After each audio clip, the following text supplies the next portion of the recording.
Hey, Taco Tuesday fans, this is Christian Brindle. And I am Glenn Shelton. We came together and combined our forces to create something special for insurance agents called Taco Tuesday. Let's taco about insurance. My company, Christian Brindle Insurance Services, and my company, Lead Heroes, is here to bring you the latest and greatest news happening in the insurance industry today and eat some tacos while we do it. If you enjoy the content that we put out on this podcast, feel free to leave us a review or subscribe so you don't miss any future episodes. Without further ado, let's get into this episode of Taco Tuesday.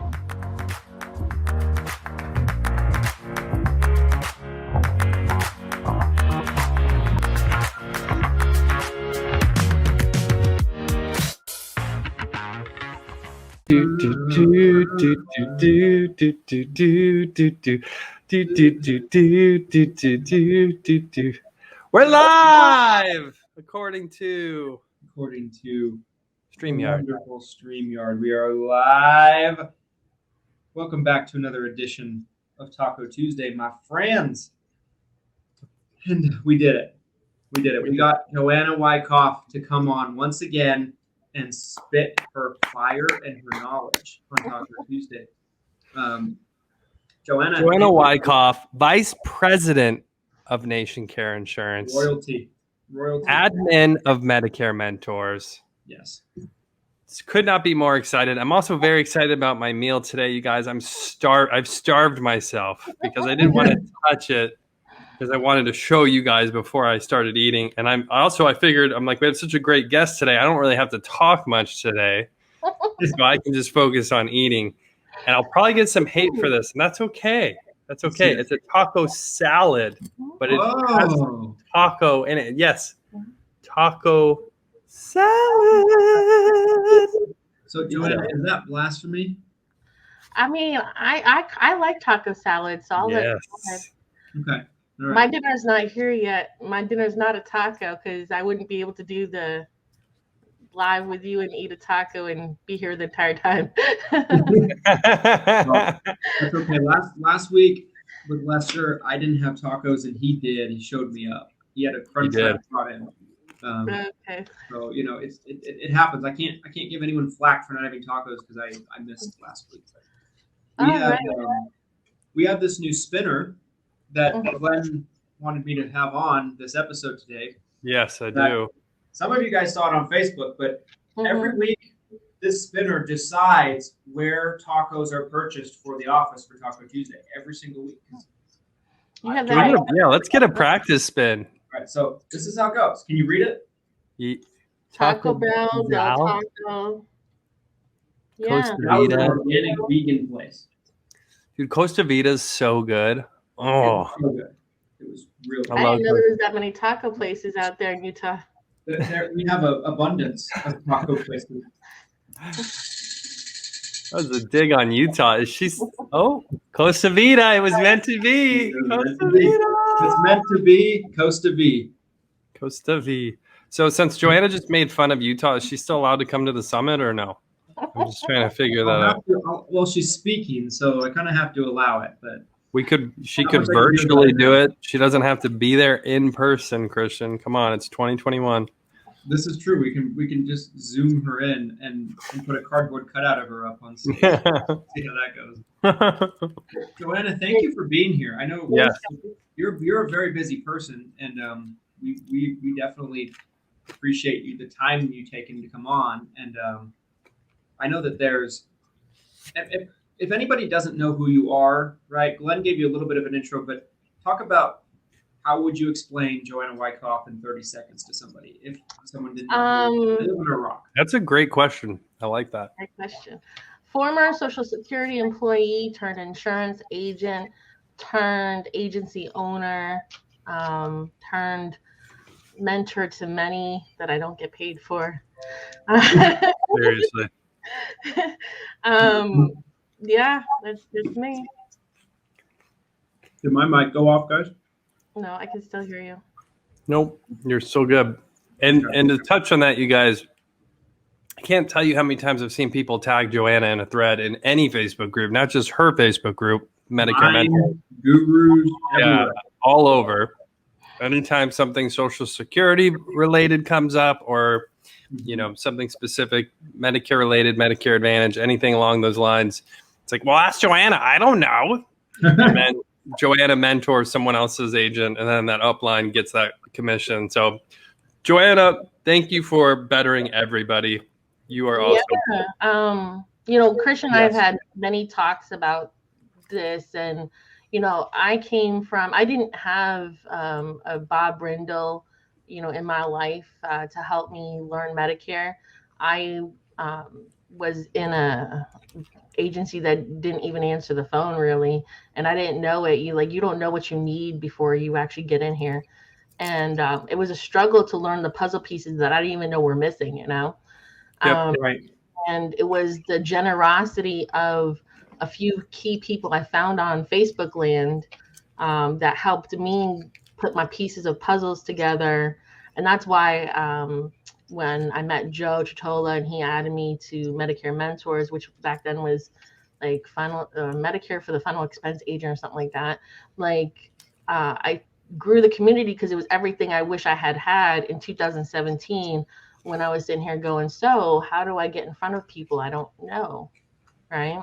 And so sharing knowledge, I think, helps everybody, even me. Like sharing my knowledge helps me even about things I haven't thought about in years, or make it a training topic for my own agents. So yeah, absolutely. And you do a great job. Everybody knows that. The group is really a staple, in the senior insurance community. Like, I don't understand people that just downplay the Facebook groups personally. And I'm not saying that because I run one. I'm saying that because I feel like they make a tremendous impact. Low key, they make a tremendous impact. And I feel like they're going to be growing. Like if there are, what do you think, 10,000 Medicare agents on Facebook groups between them all, and maybe even less because there's people in multiple groups and those kind of things. Right. Probably about 9,000. Yeah. Yeah. Don't you 9,227? I don't know. But I would expect that number to grow as time goes on. I feel like it's going to get more prevalent over the next 5 years, over the next, Oh, go ahead. Watching groups like Insurance Soup, who's way over 30,000 now, and even Life Agents, Tips, Tricks, and Closers.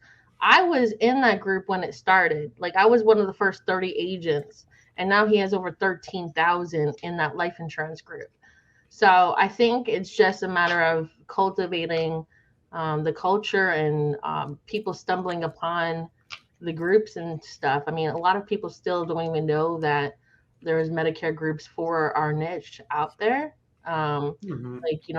People are still posting their questions, and like the Tips, Tricks, and Closers, I was tagged a couple times for Medicare questions over there. I'm like, why are they posting it in a life group? But they don't know that Medicare groups exist. So yeah. I know there was a very specific topic that we were going to talk about today, Joanna. And I feel like we could spend hours talking about it. And so I don't want to waste any time. I kind of want to just jump right into it. I know we were going to talk about uplines and agents, right? Mm-hmm. What should an upline's true role be in an agent's business, right? Because there's been a lot of, I'm just going to say it, crap that has been spewed lately on both ends. People saying my upline's not doing enough. Other people saying, maybe the agent's not doing enough. Other people saying your upline should be doing X, Y, Z. What is, in your opinion, where do you think the line is drawn of being too much or too little? What is the true responsibility of an upline? What should someone really expect realistically for an upline? That's a great question. First is contracts, right?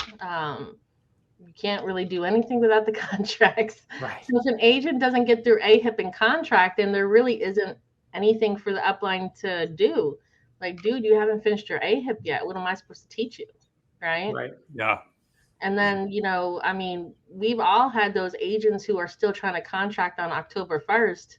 Like, yeah. Oh boy. Like, I don't know what you're really trying to do on October 1st contracting unless you're like a final expense agent who's just, doing it for January or whatever, But learning everything on October 1st is really hard. I don't recommend it. Right. But, after the carrier certifications, I feel like that's where the upline picks up and, solidifies how to look up QMB and how to do an application and how to do a presentation. Like, the carriers don't teach that really, is how to do a presentation, how to use Medicare Center. I mean, yesterday I spent 3 hours with our, new agents doing a AEP refresher on how to use Medicare Center, how to use all the tools and everything, how to order their books. And, I think that's for new agents what they should be looking for. Some agents ask me if I'm going to be financing all of their leads, and I said, at one point I did, as when I was a GA and a young MGA, like I thought that that's what I was supposed to do. Oh boy. And those agents never even called the leads, most Shocker. Agents, shocker, this. Shocker. I'm spending my hard-earned money on mail drops for agents, and they didn't even call the leads, and I don't think they wrote 2 apps to cover the lead, the lead drop, so I learned the hard way. We've talked about it many times about having skin in the game, right? Mm-hmm. Like, how am I supposed to invest in your business, Christian, if you won't invest in your business? Yep. Right. Symbiotic relationship, right? Like, the agent should be benefiting the upline and the upline should be benefiting the agent. Like, it can go both ways. I love, something that obviously I spend a lot of time with on the marketing side is co-ops, right? We deal with all sorts of agencies, FMOs, carrier co-ops. And it's awesome when it works, but it has to go both ways. Just like you said, I can't stand the free lead thing, because when an agency, like if an agency owner buys leads and then they just give them for free to the agent, I would say 9.5 out of 10 times it doesn't work. It doesn't go anywhere. And it's exactly that. They don't have skin in the game. The agent doesn't care. They got those leads for free. There's no value because in their mind it's free, and they typically don't work the leads. Whereas if they have even a small investment, small amount of skin on those leads, they're significantly more likely to actually work those leads. So yeah, I totally agree with that. Yeah. So that's where, we just launched a new lead program yesterday. It's a 50% co-op, right? But we decided that they had to have something in it, 100%. And if you have a lot of production, the more co-op you get, like you have to actually prove yourself. Some agents think that they should be full street, free leads. Somebody asked me to buy their CRM. And it wasn't a cheap one. They wanted me to buy Radius Bob. I'm like, you haven't written one app yet.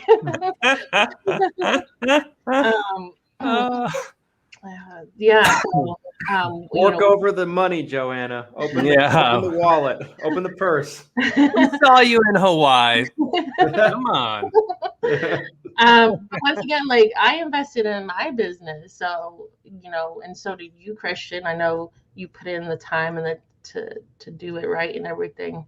So I think putting in the time to learn your job is just as important as your upline having training for you. So like, you should come to me and never have opened up your summary of benefits. Like, you should know what that looks like. You should have read through it a couple times, right? Right. You should have actually logged into Aetna.com and poked around a little bit. Right, exactly. Like, it's one thing that blows my mind, right? Is so like, I'll give an agent access to some of our courses, 6-Figure Medicare University, and for free, where someone else might have paid $1,500 for it to get in. And the person that gets into for free will be in for 6 months, 7 months, 12 months in some cases. And I'll go back and just look at curiosity, right? They probably haven't done much. They ask a bunch of questions, and I'm like, okay, how much have they really completed? And it's like 2%. 2%. They watch like the first video or something like that, or like maybe the first 2 or 3 videos.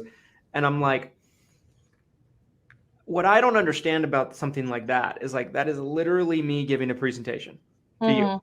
It's me doing a training word for word, exactly the same way I would do it if you got on a Zoom call one-on-one. I would say nothing different.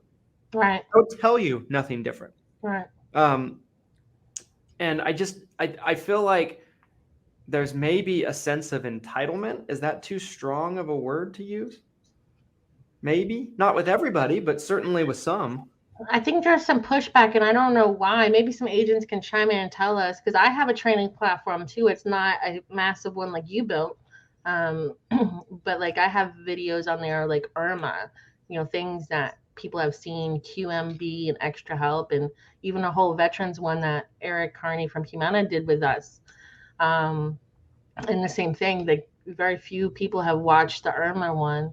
And I mean, I had 3 beneficiaries today that were IRMA, so I mean, if I'm encountering it and I only work, I only write business a percentage of the time because I'm training most of the time, then how are you not encountering it more, Right. Right. Exactly. And like, it's interesting because the guy that paid the $1,500 for it, 9 times out of 10, usually that I found is they're through like 75% of it or more. They're going all the way through. And it comes back to what you said is the skin in the game. It's like, I like to call it a mutually beneficial relationship. Like it has to be a mutually beneficial relationship between agent and upline. And if the upline is really just like bending over backwards, essentially, and they're opening their pocketbook for leads, they're providing CRMs, they're spending 14 hours a day with you on Zoom, training you on God knows what, things you're probably not even going to use. Like, are you really providing mutually benefit to that FMO or that upline? Well, let's back this up for a second, because I feel like, and again, like how I got into the industry, right? One of the big FMOs, an NAA knockoff, right? Everyone knows NAA, right? I started there. See, there you go. And so, same exact model as NAA. And so the idea is that they're so big, they recruit a lot of agents in, but they're doing these non-skin in the game activities with agents, right? Free leads, low comp, and so agents get in without investing anything. And I feel like that first experience is important, right? Because it kind of ruins the agent, right? I mean, if an agent thinks that this is normal, right? This is my first time interacting with an upline, I'm anticipating they're just going to do everything for me. It's all going to be free. I don't have to pay for anything. Like, I feel like that's kind of part of the problem. It's kind of this systemic problem where these big organizations are the ones recruiting a lot of agents, and then the agents have a bad experience after a while, and then they kind of go elsewhere, and it's like, Joanna's not paying for my leads. Joanna's sending me to watch a video. She's not actually coming out to train me in person.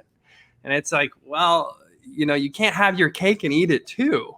You can't have 150% comp on your life policies, 30% comp on your med sup, unlimited marketing co-op every month. We're going to pay for your office. We're going to recruit agents for you. Like, there's this like false reality floating around. And there's so many agents who just don't understand, like, this is a business. You have to invest your own money, spend your own time wisely. You need to be organized. It's crazy. I see it all the time. It drives me nuts. I'm sorry. I got something in my mouth. It's all right. There was a good dramatic pause after that rant. I appreciate that. I needed that. There's a lot of expectations, and I had a lot of expectations of what I wanted out of my mentor. And basically, and Joe's an amazing mentor, but like if I'm in a house and I need help, that's when I expect to be helped. Like I'm actually writing business and I need to know if Aetna is going to take this COPD medication, right? But like, I think a lot of agents, and maybe it's because of the churn and burn, they're coming to our groups I'm watching all the Facebook groups. They're not even knowing the basics of their job, their responsibility. Like one person wanted to sell their relative a med sup and they had full Medicaid. Like that's an AHIP, you know what I'm saying? Like that's not even a question to post to a group. That was in your AHIP, you know? Right. And so like at what point do we say, hey, you need to get back to the basics and you need to go study your choosing a Medicare policy. Like if you're confused about the plan G and N, it's because you haven't read choosing a Medigap policy book. You haven't read Medicare and You. Like you should know more than the client because you've done your homework. And I come from a studious background. I was a professional student. I got my master's and everything. They taught us how to research, you know. But I would never call Christian and be like, hey, Christian, so what does LEP stand for? Because I know how to research. I know how to Google. I know how to, and I'm just like, at what point do you, as an upline, say, that's a great question. How about you go on CMS.gov and, you know, let me know when you find the answer, you know? Let's jump into that a little deeper, Joanna, because I think that you bring up a great point. Like one thing that I have been just so, you know, trying to hammer lately is I feel like one of the best skill sets that somebody can have, whether, you know, and I'm starting to really understand that it's the main thing that I want to look for when I'm hiring people, as I start hiring more people in my office with agents. But like, I think one of the best skill sets that a person can have in life, you don't have to, you know, be the smartest person necessarily, but the ability to be resourceful. Yes. You know, and the ability to figure certain things out, right? Like I feel like the people that are successful in this business, and I would say, you know, agents that work with maybe NationCare, agents that work with us, I feel like, you know, they get great support from NationCare. Our agents get good support from us. You know, we really do work hard to make sure they're taken care of. But I feel like all of the agents that have been really successful in our business, no matter how great their upline is, or no matter how maybe not so great their upline is, because we've seen agents that have done really well without really getting the support, and we'll talk about that in a second too, to kind of, you know, give us both sides of the coin. But I think is the ability to be resourceful, you know, the agent's ability to figure certain things out and not need their hand held for every little thing. Right. And I hesitate even saying that because I don't want people to feel like if they reach out with a question that, you know, we're going to bite their heads off, because that's not that's not the case. Did you see Justin Brock's post today though about this exact topic? I missed it. What did he say? He said, "Hey, some of you guys are calling my office 3 to 5 times a day."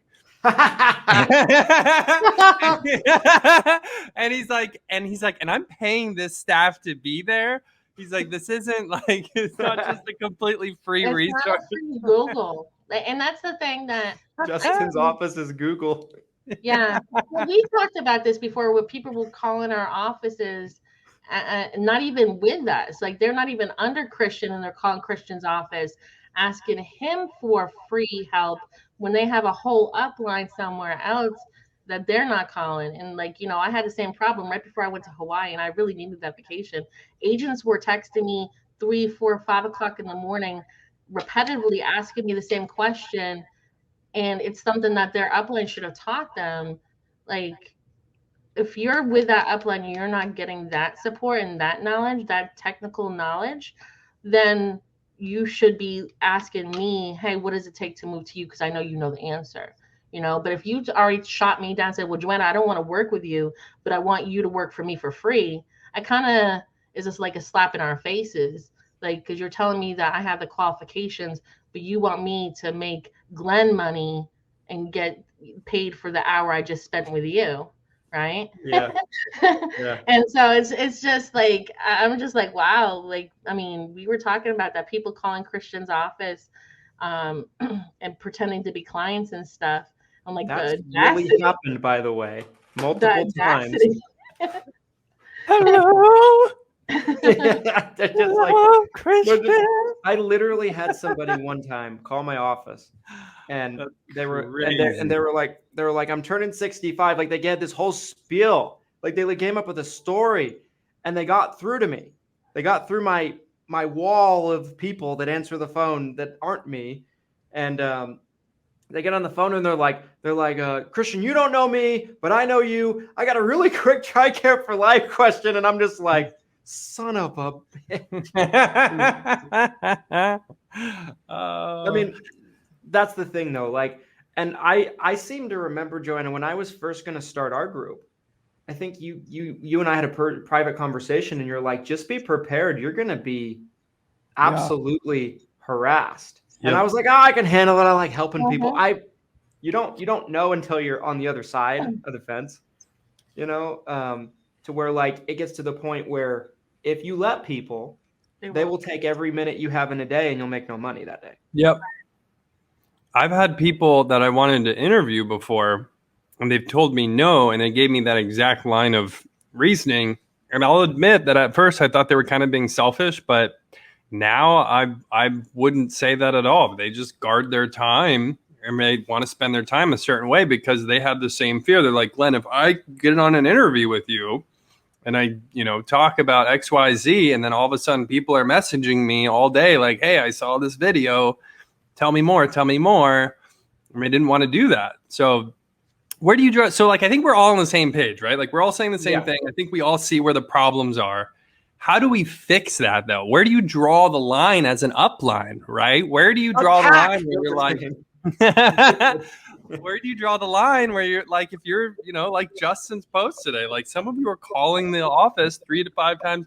When are you like, hey, stop calling me? Because I feel like those agents, when you do that, they're the ones that go on and they make that ugly post where they're like, my upline is not responding to me. And they, and the reality is they've been peppering you with questions constantly for weeks. And then you're finally trying to help them become more independent, and you're trying to help them become more resourceful, like we talked about, and they're not doing it. So how do you fix this? Can I say something real quick, Joanna? Yeah. And then I want to hear your thoughts. You were supposed to take your shirt off, by the way. Oh, right. I'm sorry. Yeah. Christian. All right. You ready, guys? Let's do this. Strip. Woo! It's time. Yeah. Tuesday, baby. Yeah. Oh, I hope we got a lot of people live watching this. This is great. No, one thing I don't think I can focus now. I can't. I know I can't watching you strip. Jeez. But no, like one thing I wanted to mention is like, what is your job as an upline? Yeah. Well, your job as an upline to me is, I think the simplest definition of what you could describe it as, in my opinion, my interpretation, is to be able to get someone to a point where they're self-sufficient. It's essentially to have a baby bird, and you have that baby bird grow up to where they can fly on their own. It's not to keep them in the nest and be a baby bird forever. Right. And I feel like, and it's not to say that like you don't check in on baby bird once they're flying. It's not to say that you don't, help them with more complex things as they continue on through their career. But like the initial goal for an agent is to get them to the point where they're a very self-sustaining business person, agent, entrepreneur, business owner, agency owner, whatever you want to call it. So Joanna, I'd love to hear your thoughts on kind of what Glenn mentioned is like, what is the solution to this? Because is the solution what Justin did today? To post about it on Facebook? Like, that's probably my solution too. Stop calling me. So I've been, I think we all go through the similar thing, I have 400 and something people who look up to me on a contractual basis, right? And then, 3,000 from Medicare mentors and 4,000 from the insurance ladies, and it goes on and on and on, right? Yeah. I think, and I love to help people. Like, I love helping people. But when it comes to the thing where you're asking me something that Google has, or I've talked about it a million times, and you could just keyword search, like, I really want to train agents to do the research and then call us for clarification, right? So like we've done a million trainings on TRICARE, right? And so I don't think we should ever get a basic TRICARE question if you've actually watched our trainings and our responses to the 79, 80 people who have come up with the same scenario. The scenarios don't really change. Your scenario really isn't different than the 20 others that were posted last week, right? Right. And so if people just do some research and be studious, like you were writing a paper for your bachelor's or master's class, you know, and they have to realize, like, Christian's time is money, Glenn's time is money, Justin's time is money, my time is money, right? And so if I'm taking, 15 minutes to answer your question, well, that's probably what, $50 that I didn't get. And you might not even write the app, or you're sitting there thinking hypothetical questions. Yes. Yes. I want to dive into this because that is so true. Like, what happens if, I don't know, like, I mean, time is money. And at some point, Joanna, what happens if I run into a client at 11:55 at night, December 7th, and they need to get the app in? We started the app on time, but Humana's website freezes and we can't get the app in, and it passes midnight. And then my computer blows up, and what do I do? What happens in a situation like that? And you're like, are you serious right now? I got asked today, right? I got asked today by an agent, Glenn, how many leads do I need? Glenn, what dialer should I get? Glenn, what CRM should I get? And I can you can kind of feel like the angst in some of these agents, right? Like when you start getting all these questions, and I don't want to be rude or disrespectful, but there's so many agents that will pepper you with these questions and then they don't do anything, right? Like it's like they're just asking to ask, kind of like it's the strangest thing. It really is. And that's like, I put a bunch of resources on my website. I have an article that talks about 10 different CRMs. I have an article that talks about 12 different dialers. So I'm totally in line with what you said, Joanna. Like, I want to provide the resources and you can find them as an agent, but I'm not here to do your job for you. And that includes doing basic research on a dialer, basic research on a CRM. Like, that's the sort of stuff. There's so much information out there. I can't tell you exactly which one to pick. I can give you maybe some recommendations, which I already have on my website. So I guess to bring this back to my question of how do we fix this, I guess it's setting that expectation up front. Like if you're bringing an agent on, maybe it's just setting that expectation up front. Like, hey, this is like, these are questions that you should be asking me if this comes up, compliance questions, carrier related questions, product related questions, that's what I'm here for. But everything else, like, here's the resources for you to use. And so maybe that's where we get off wrong with some of these agents, is we're not setting those expectations. I can see that. I'm guilty. I think part of it too, like, Joanna, you probably would agree with this, is like, I think it makes it hard for us to kind of set those proper expectations for people, because there's so many out there that might be competitors that they sell a dream, they sell pie in the sky. They're like, we'll do everything for you. You snap your fingers, we'll be there. And we'll make you a premier agent with us. Somebody posted in Justin's group recently asking for an upline that gave them a free website, a free branded website. Oh, I saw this. Free leads. And like, I was about to say, hey, when you find them, let me know. Yes.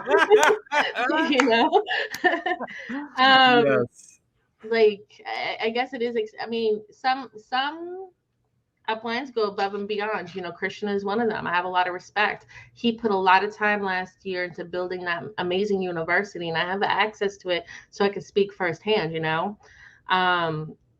we were just talking yesterday. I was like, Christian, I'm going to have to copy you and build the same university because my agents want what you did. So I was like, I'm going to just copy you and, anyways, some of them do say that they're going to give them the 145 commission grid, and it's kind of skewed, right? Like their 145 is not true 145, right? In Medicare world, it's not a true 26% med sub commission, right? You're not truly getting free leads. I saw one agency saying free leads, but then everybody was LOA getting $450 an app instead of $539. So I was like, that's the most expensive free lead ever. Yeah. And they use the carrier marketing money to buy the leads, so they double dip. They're taking money out of your paycheck, and they got a big check from Humana or Aetna or whatever. I mean, we all get marketing money, but you have to do some work to get some marketing money, right? And also like the leads, sometimes they're old, sometimes they're aged, sometimes they're distributed to 5 other agents in your zip code, like what is that? I mean, free leads, what does that even mean? I can probably find a phone book. I think they still exist. I can write names down from the phone book, send them to you and be like, here's some leads. Right. Check your email. Check your email. They're there. There was someone calling a T65 list free leads. I was like, well, if that's the case, if that's what a free lead is, I was like, damn, I spent all the money on, like, check this out. Like, that's a lot of leads. I was like, why did I do this if a T65 list is leads? Yeah, I love that. I don't really want the agent who wants somebody else to run their business and call themselves a business owner or self-employed. You're not truly self-employed if someone else has to control your business, right? And I run 2 businesses. I mean, I have my own CBD business, and if there's nowhere over here for me to say, hey, somebody else should buy my product for me to sell. Like, I'm not asking any upline to buy my gummies for me to distribute. Does that make sense? Yeah. Yeah. But for some reason, the MLMers came into the insurance industry and said, your upline should be doing this. I mean, if I have free leads from Humana, we distribute them. If I have marketing money from WellCare, we distribute it, right? To the people who did the work, right? I'm not going to give 1,000 leads from Humana to an agent who hasn't written one app in 6 months, right? I'm going to give it to the agent who's doing the work. But I think if you want to be a true business owner, you should act like a true business owner. You should know what your products are. You should know how to do your job. You should log into the websites. I mean, I was on a Zoom call on December 7th, and the agent had never logged into their MedSup portal to even write the app that they wanted me to help them write. I'm like, are you kidding me? Like, you've been ready to sell for a year now, and you've never logged into this portal, and it's December 7th, and you're asking for my help. Right? So how are you a true business owner, right? Some agents, and Joe and I have had this discussion, some agents probably should not be business owners. It should be LOA, right? Some agents should be sitting in Christian's office or Glenn's office or Justin's office. I have no desire to have anybody in my office. But some people should be LOAs to learn the ropes first. Yeah. Or they should just stay LOA, right? Right. If you cannot afford marketing, I had an agent call me today. She's captive for a PNC type of agency that does some life and health. And she asked me what it took to go independent. I said, I would not go independent until you had a budget of at least $5,000 a month for marketing and money for your bills saved up. because I mean, you have to put money. You're going to have to pay for your licensing when you go independent. You have to pay for your E&O. You have to pay for your leads. You have to pay for your CRM. You have to pay for your dialer. I mean, these are expenses. So if you come into the industry broke, I mean, yes, you can do some grassroots. I'm not going to say you can't, but to be successful, to provide for a family month one, you have to have marketing money. Grassroots takes time. I mean, anybody who tells you that you can write 20 apps on a Saturday your first week is blowing smoke. Mm-hmm. I mean, my first AEP, my first real AEP, I mean, I didn't do 150 apps. I was still trying to figure out what puzzle pieces I was missing, but it takes time. It takes time to figure out what to do. I mean, I didn't quit my day job for August 2019. 2 years ago next week, I quit my day job, but I had already been selling for over a year and a half until it got me that long to get my footing, and I used my day job money to fund the leads. Like, you can't just walk in and be like, so I don't have any money for leads, but Christian, I think you should buy them from me because I gave you my Manhattan Life contract. Right? Yeah. I mean, I think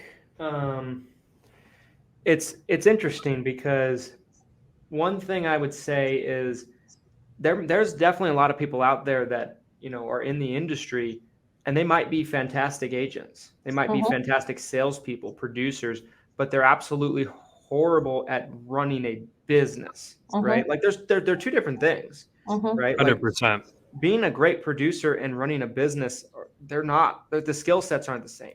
That's correct. Now, there's two things that agent could do. They could hire somebody to come into their business to be that block for them, like a dentist, right? A dentist has an office manager, right? So that way the dentist just focuses on the teeth. Yep. Or they can go LOA, and then they don't ever have to worry about that. They're linking up with somebody that can be a business person. And someone commented, "There's no shame in being a really good inside agent." 100%. Yeah. And I will be totally honest. I used to think there was shame in that when I was newer in the industry. Like, if you're not an independent agent, you suck. Get out of here. Like, you're getting robbed by your upline.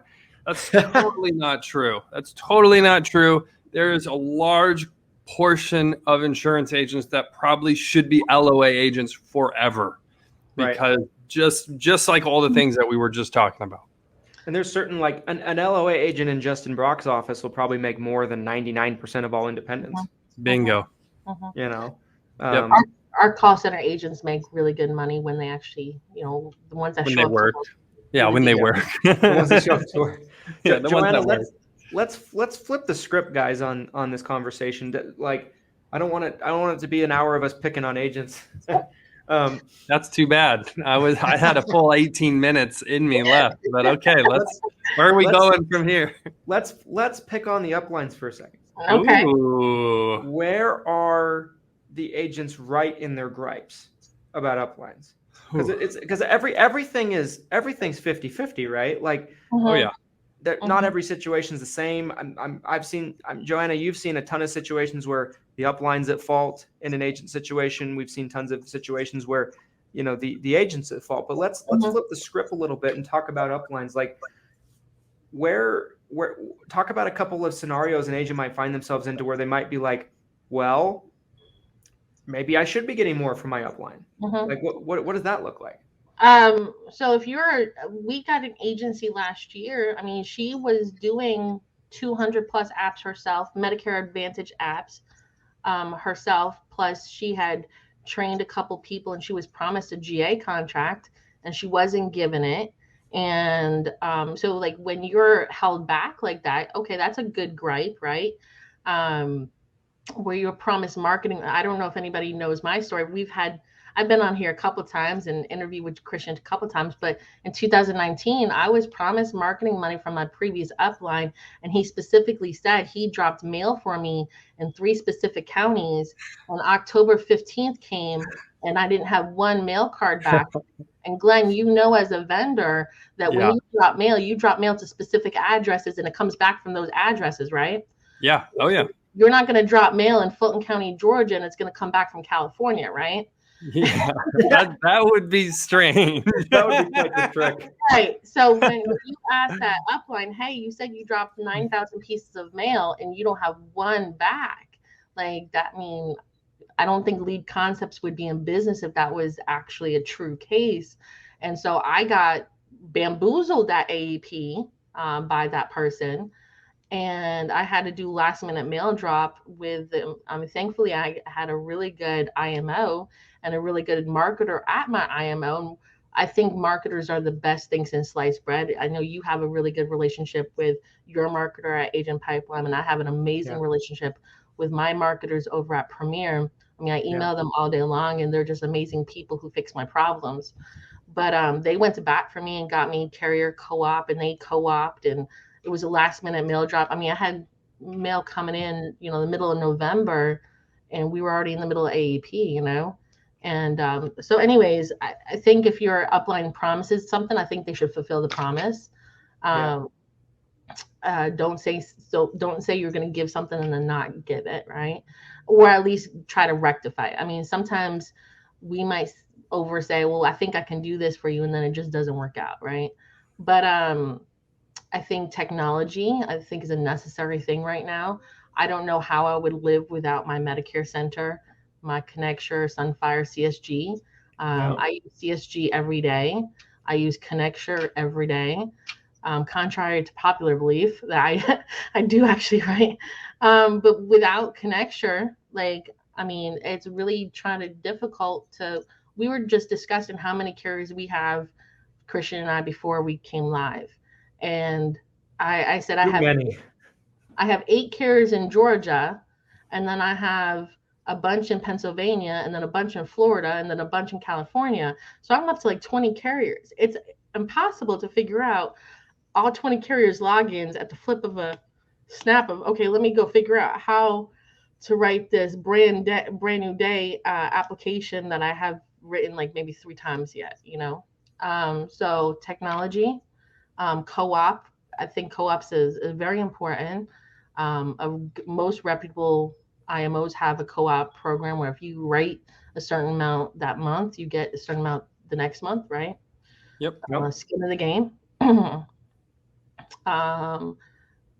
Back office support. I know we have back office support where if you submit paper apps, and we'll help you scrub them and everything. And our IMO will even follow up on the status of it. I can call and say, hey, what's the status of that PDP that's been missing or whatever, And then, I call myself Joanna on demand. I mean, my agents can text me and be like, hey, I'm in a house. This person has this, this, and this. And I'll just tell them how to fix it, or what to do. Right. But am I responsible for calling your leads? I mean, I don't like calling my own leads, but I think if you don't like calling leads, you should hire Glenn. He has a reset appointment thing, right? Yep. If you don't know how to dial leads, your upline might be willing to listen to you dial. If you have to do something on your own, and I was the one afraid of the phone, so I can speak on this. I think, I was so scared to call these leads, and because I had PTSD from that place we've talked about first,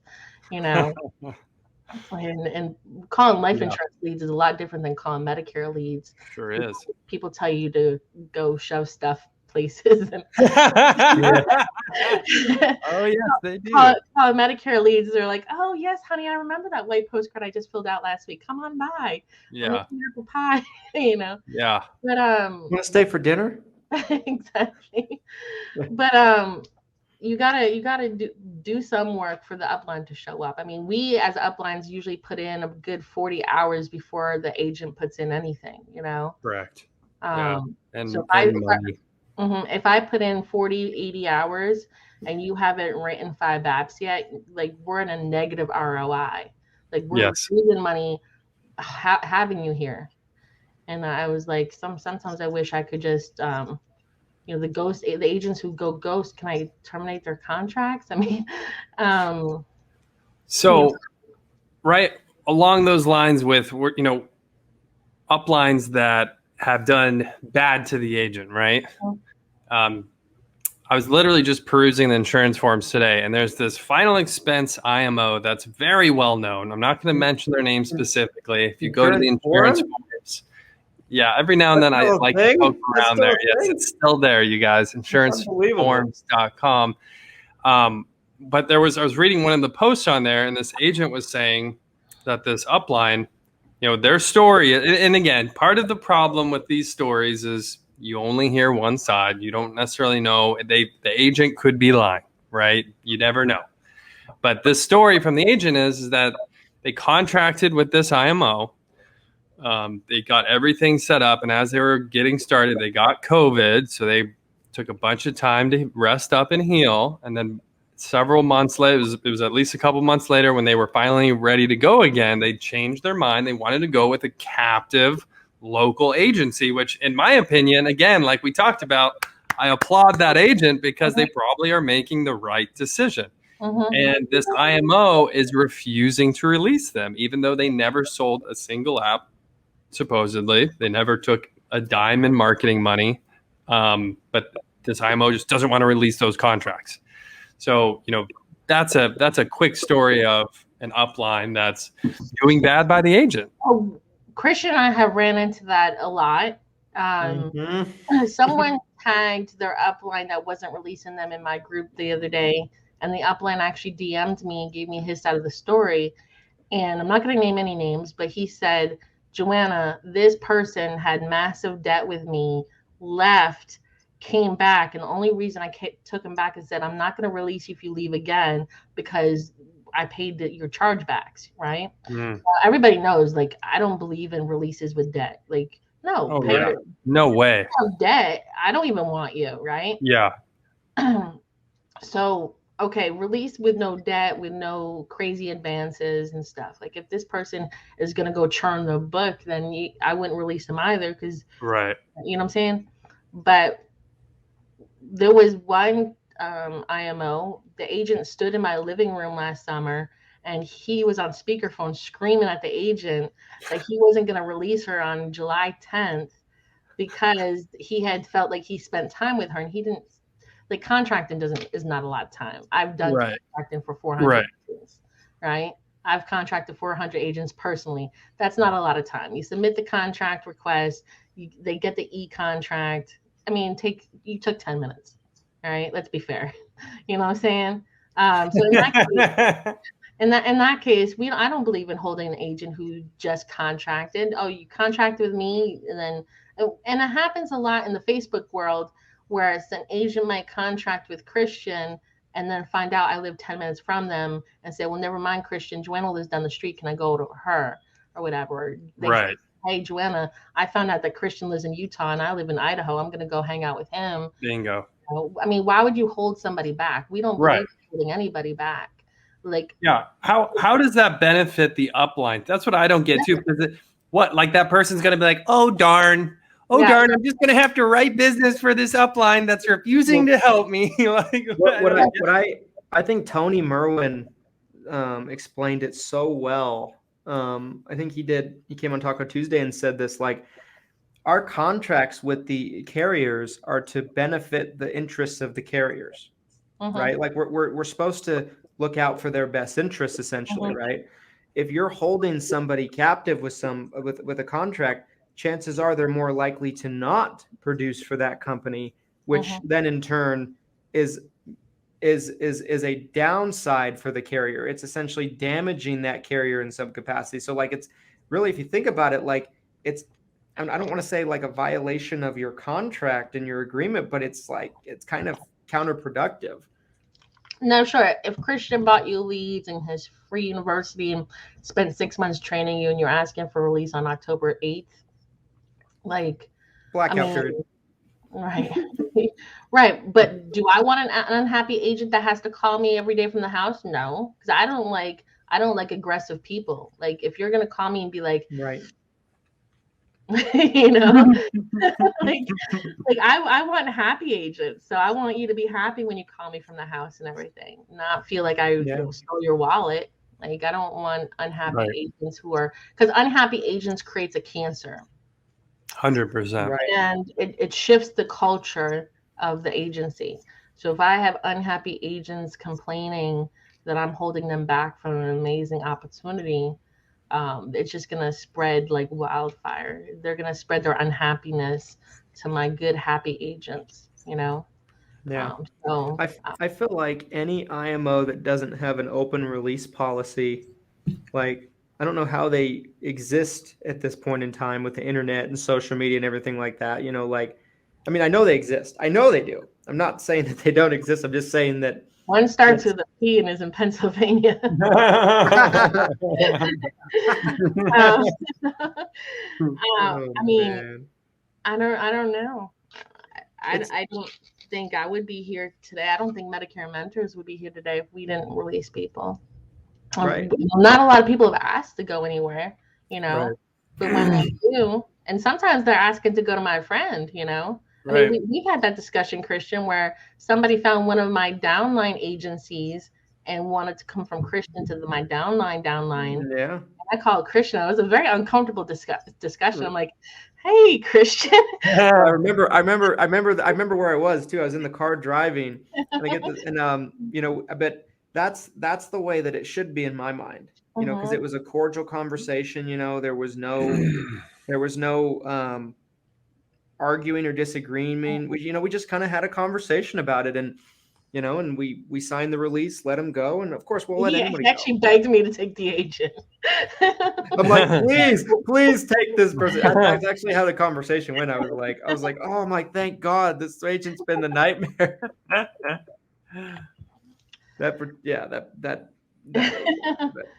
Yeah, I mean, and it's happened too. You know, like we've had agents that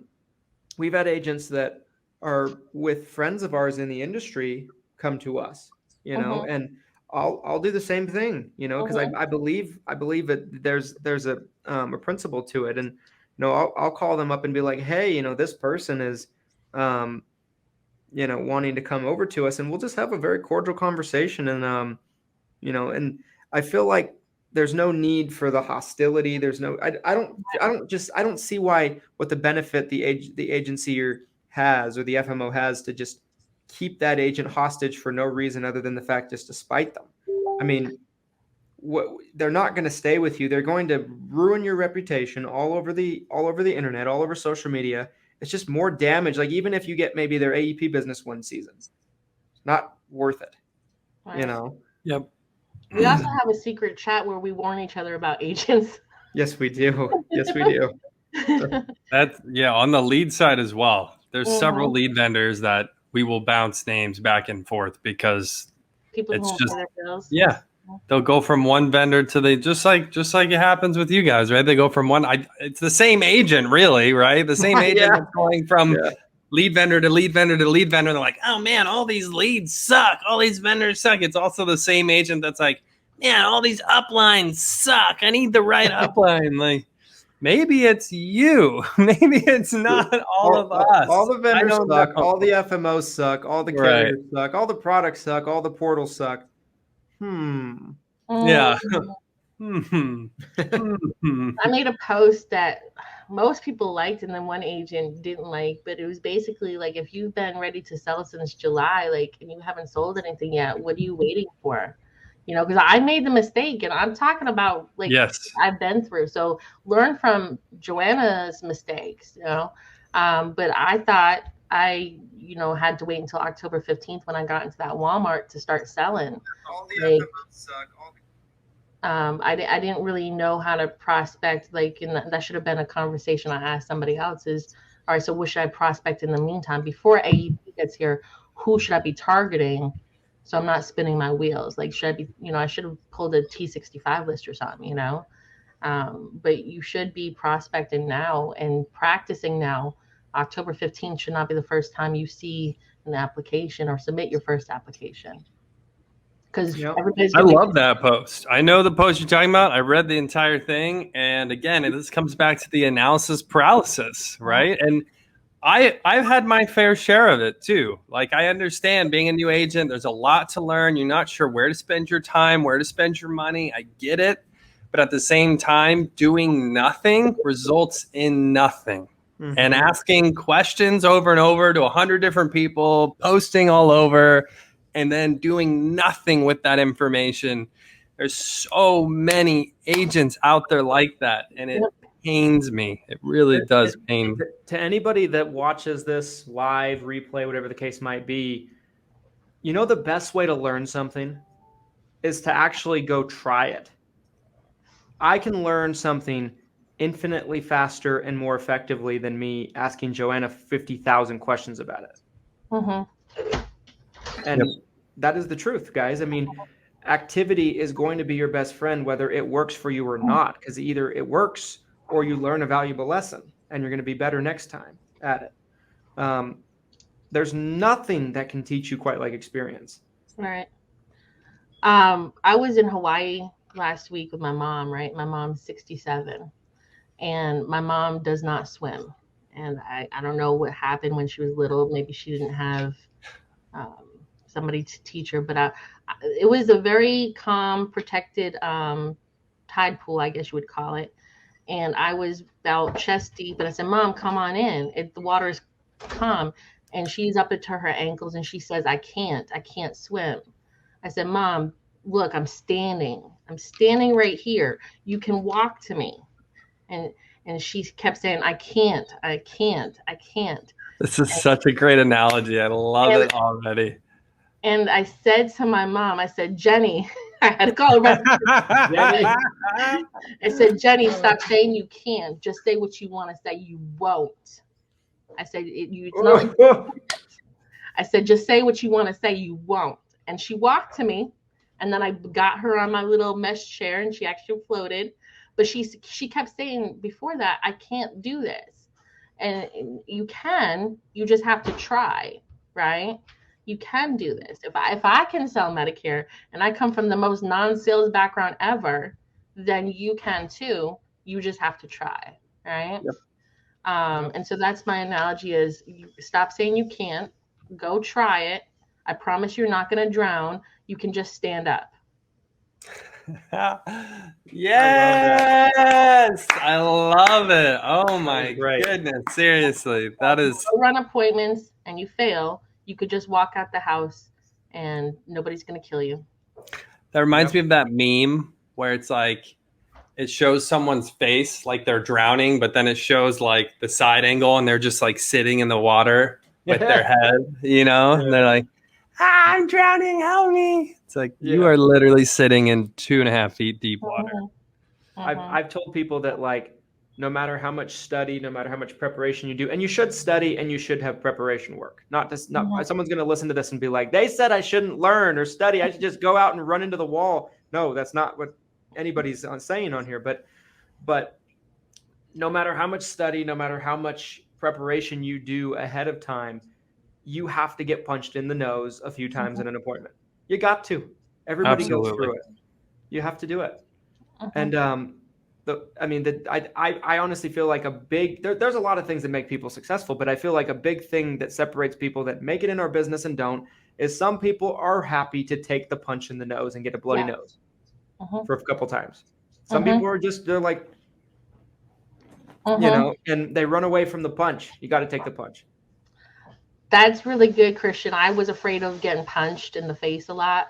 I was afraid of calling leads because I had very thin skin. Like I was like, because I took it personal when people call you names or hang up the phone. I thought they were hanging up on Joanna, not just some random person that they perceived as a telemarketer, right? And I had to learn, hey, they're not hanging up on Joanna. They don't even know Joanna. They're hanging up on their phone, being interrupted while they're eating dinner or watching their favorite TV show, right? They're hanging up on the fact that they don't know who's bothering them on the other side of their phone. They're not sitting around waiting for me to call them.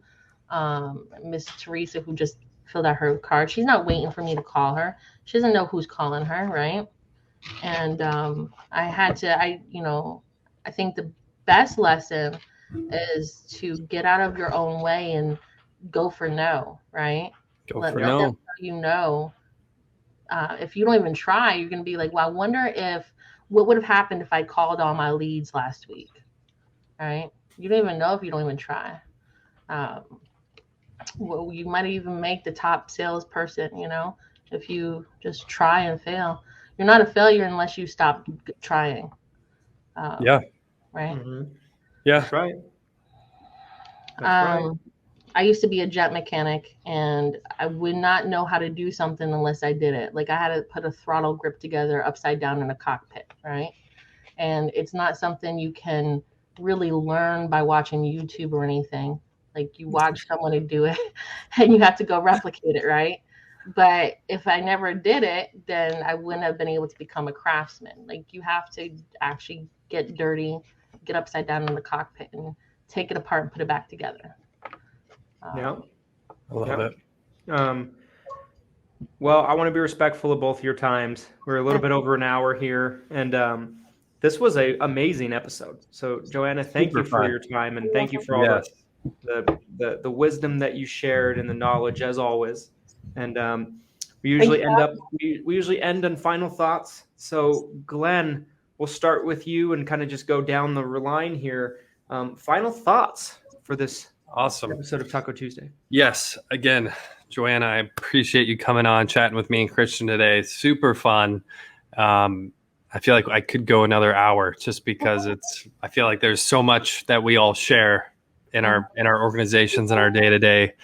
But yeah, my final thoughts, you guys, today, I think, Christian and I have talked about it many times on Taco Tuesday with many different guests. And it's really, I think if you can focus on that symbiotic relationship, just like we talked about Justin Brock's Facebook post today, where he's like, "Hey, stop calling my office 3 to 5 times a day. You have to." And I'm glad. I think Justin actually watched this episode, so I'm glad I mentioned that. But you need to respect your upline's time. You need to respect their money, their investments that they've made, and it just needs to be a balanced relationship, right? Like you need to understand. Yes, your upline should be there to help you, to answer your questions. But then the flip side is if you're not writing any business and you've been contracted for several months and you're still just peppering them with questions, where's the give and take there? So, hopefully we can all help each other grow and not be a leech to one another and just take, right? So those are my final thoughts today, you guys. Thank you, Glenn. Yeah, I do love that. Not be a leash. That's a really great term. I think that it should be a very good relationship. I don't ever want one of my agents to feel like they're bothering me, but at the same time, open up your book before you call me at 9:00 at night, right? Do your part, make sure you're certified and you read through your AHIP and everything. Because I don't call Joe until I've exhausted Google, Right. And it's just out of respect from his time because, when I'm working, he normally has his 3-year-old, right? And so it would be taken away from his daddy duties if I just ask him, "Hey, so who do you think is going to take COPD on this med stuff?" But I have CSG, Glenn, and what does CSG do? It helps do the underwriting, right? I exhausted CSG before I bother Joe with who I'm gonna place him at SUP with, right? Yep. But I just want agents to be studious. Do the work that you're supposed to do. If you want to be a business owner, treat it like a business. I don't treat my CBD business like a hobby. I buy my own product from the labs and the growing houses and everything, and I do all the marketing and logistics, and I don't expect anybody to do my job for me. Same thing as insurance. If you want to be your own agency, your own self-employed, then you should treat it like a business, waking up every day ready to go at 8:00, 9:00, whatever time you set, and actually doing sales activities all day, not building your website at 9:00 in the morning. You shouldn't be doing your business cards at 10:00 in the morning. That's not income activity, Right. Call the leads. Don't be afraid to make mistakes. Christian, for the love of God, cold call. We have stories of Christian cold calling for years before he was allowed to buy leads, right? Yep. I mean, you have to put in the time. If you don't have the money for direct mail or telesale leads or whatever, you got to go make time to do the grassroots marketing. Like, but nobody's going to walk to your house and say, hey, I'm turning 65 next month. Can you do my med stuff? Right? Right. Yep. Your phone is not going to ring. People are not going to find your phone number on Google if you're brand new and you haven't done any work yet. So you have to go out there and prospect. This is a prospecting business. If you don't like prospecting, I suggest you not do direct insurance sales. You maybe become an underwriter or something, or a compliance officer. Yeah. Right. Yep. I mean, and Glenn, these are jobs I thought about doing. Prospecting. Oh, I love it. I love it. If I figure out how to prospect, I might have to just, go be Christian's compliance officer. You'd be better at it than me. Prospecting is the entire business. So you either have to get the learning curve over fast, or it's going to be a painful process. The faster you get your 20 applications done, I promise you, you're going to be like, damn, I dragged that shit out. I'm sorry. No, not at all. Not at all. I love it. I appreciate those thoughts. I love that. Yeah. My final thoughts, I'll piggyback on kind of what Joanna said, because I think it was so good. I've always told people that your first 100 clients should be your boot camp, right? Like, it's going to be painful. It's going to be scary. It's going to be difficult. But as a new agent, your goal should be to go from 0 to 100 clients, point blank, right? Like, as fast as you possibly can. And think of it like you're running a marathon. And let's say, your shoelaces are untied and you don't know how to tie your shoelaces. Well, but you still got to run the marathon. You're probably going to trip a lot on the way.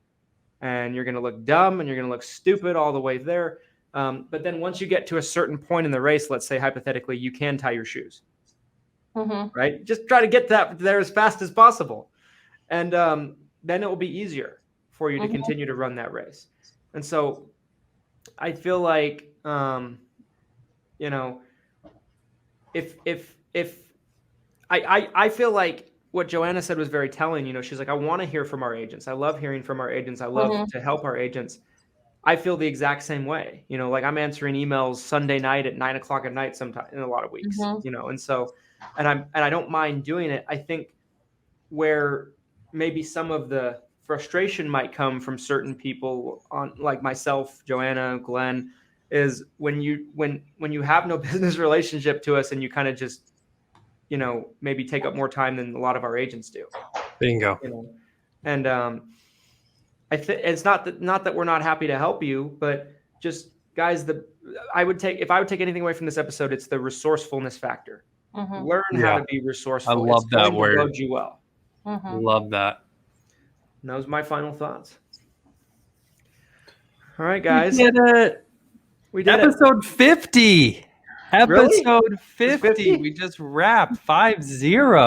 Christian was the only one who stripped. I know. I did. Well, so far. So far. No, I'm just kidding. The episode, we're still streaming, so never say never. Well, Joanna, thank you again for your time. Yes. This was a really, really good episode, and I enjoyed it a lot. Likewise. And I'm sure we'll do it again soon. Absolutely. And guys, thanks for watching. We'll be back next week. TT Army. The titties. I need to stop saying that. Till next Tuesday, guys. you guys. Have a great week, everybody. We'll be back next week. Adios.